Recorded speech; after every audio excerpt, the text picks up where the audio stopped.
Hello, and a big welcome back to all my subscribers. And if you're not a subscriber, what's wrong with you?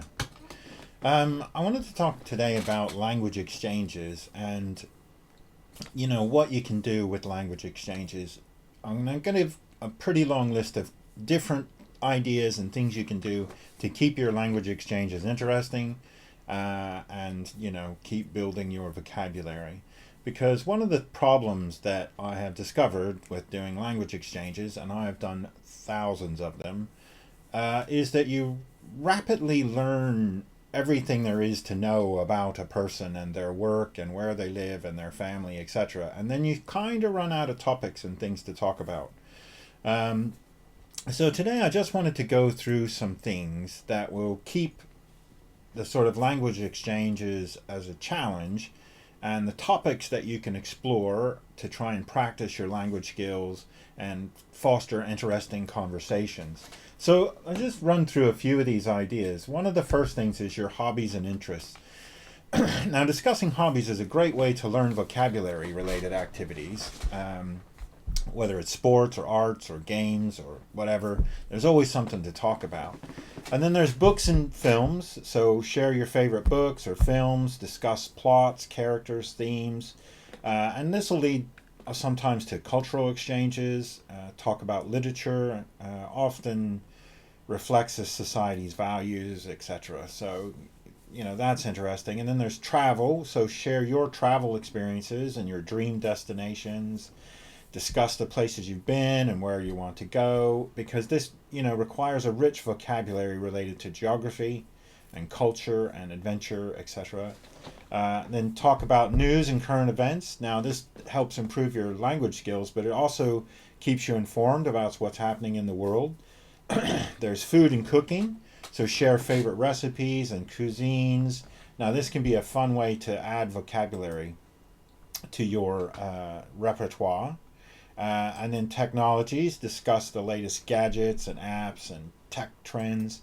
This is pretty relevant in today's fast-paced landscape. Then you can talk about language learning strategies, exchange tips and tricks for language learning, share resources, discuss study methods, and just motivate each other.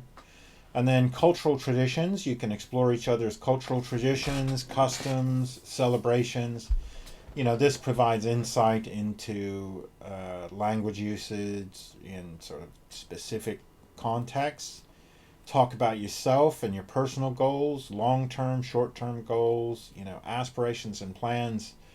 Help build vocabulary.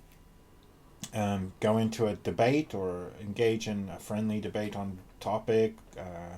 Express your opinion, or defend an argument. This needs much more complex language and structure. Now, one of the things I always did was describe random images. So somebody shows you a random image and you describe what that image is about and what's in it.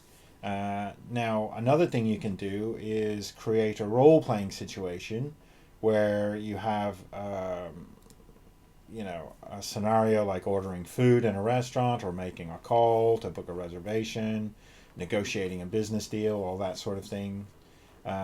You can try collaborative storytelling, so one person starts with a sentence and then the other person adds on. So this not only practices your storytelling abilities, but also challenges people to think on their feet, And then instead of just describing images, you can try and create a story based on a series of pictures. So your partner gives you two pictures and you have to create a narrative about it. So this helps you with your creativity and your narrative skills. You can prepare flashcards or words and phrases in advance and test each other's vocabulary. You can share a news article and discuss the articles in the language.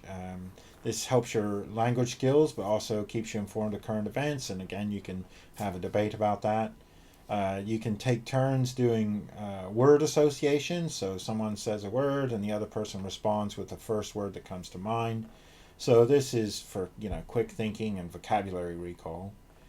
And then you can share idioms or expressions in your respective language and challenge each other to guess the meaning.